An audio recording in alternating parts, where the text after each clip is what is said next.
since then, you know, throughout Central America, land that was given to Garifuna, it's always taken away from us. You know, this stuff that's been happening in Honduras has been going on for over 25 years, 30 years. You don't hear about it on mainstream media. You'll hear, God forbid, you know, all of the stuff that's happening in Ukraine, that's been happening to us. For 25 years, Garifuna people have been killed, burned alive, our land has been taken for the sake of World Caribbean, for the sake of all these tourism. You know, but you don't hear about that.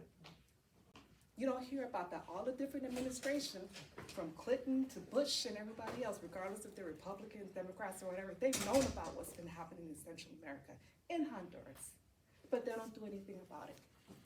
You know, and then when they wonder, why are these people from Honduras fleeing from Honduras?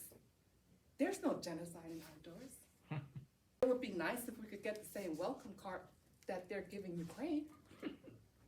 But of course, you know, let's just call it what it is, racism. They don't want black and brown people in this country, you know. But again, that's been going on for 25 years. They've known what's been happening in Honduras.